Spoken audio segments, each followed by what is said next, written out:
ಕರ್ನಾಟಕ ಪ್ರದೇಶ Congress committee ಅಧ್ಯಕ್ಷರ ಬದಲಾವಣೆ ವಿಚಾರಕ್ಕೆ ಸಂಬಂಧಪಟ್ಟಂತೆ ಕೆಪಿಸಿಸಿ ಅಧ್ಯಕ್ಷ ಸ್ಥಾನ ಬದಲಾವಣೆ ಕುರಿತು ಸಿಎಂ ಚರ್ಚೆ ನಡೆಸಿದ್ದಾರೆ.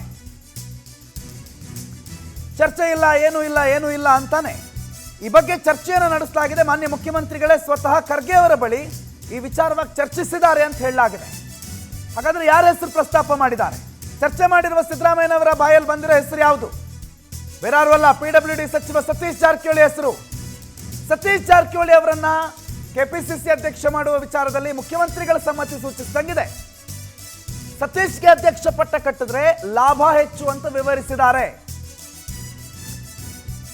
ಯಾಕೆ ಸತೀಶ್ ಜಾರಕಿಹೊಳಿ ಅವರ ಹೆಸರು ಯಾಕಲ್ಲಿ ಪ್ರಸ್ತಾಪ ಆಗತ್ತೆ ಅಂತಂದ್ರೆ ಮೊನ್ನೆಯ ಶಿಗ್ಗಾವಿ ಚುನಾವಣೆ ಕಣ್ಣು ಮುಂದಿರುತ್ತೆ. ಅಹಿಂದ ಮತಗಳನ್ನು ಬಹಳ ಸುಂದರವಾಗಿ ಸೆಳೀತಾರೆ.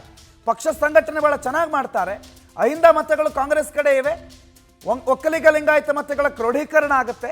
ಹಾಗಾಗಿ ಅಹಿಂದ ಮತಗಳ ಕ್ರೋಢೀಕರಣ ಆಗಬೇಕು ಅಂತಂದ್ರೆ ಸತೀಶ್ ಜಾರಕಿಹೊಳಿ ಅವರು ಕೊಟ್ಟರೆ ಲಾಭ. ಸತೀಶ್ ಜಾರಕಿಹೊಳಿ ಅವರು ಉತ್ತಮ ಸಂಘಟಕ ಕೂಡ ಹೌದು, ಪಕ್ಷ ಸಂಘಟನೆಯನ್ನು ಮಾಡ್ತಾರೆ. ಆ ಹಿನ್ನೆಲೆಯಲ್ಲಿ ಅವರನ್ನ ಕೆಪಿಸಿಸಿ ಅಧ್ಯಕ್ಷ ಮಾಡಿದ್ರೆ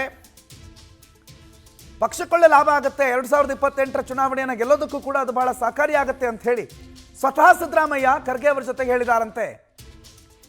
ಆದರೆ ಅವರು ಮಂತ್ರಿಗಿರಿ ಇಳಿಸಿ ಕೇವಲ ಕೆಪಿಸಿಸಿ ಅಧ್ಯಕ್ಷ ಸ್ಥಾನ ಕೊಟ್ಟರೆ ಒಪ್ಕೋತಾರಾ?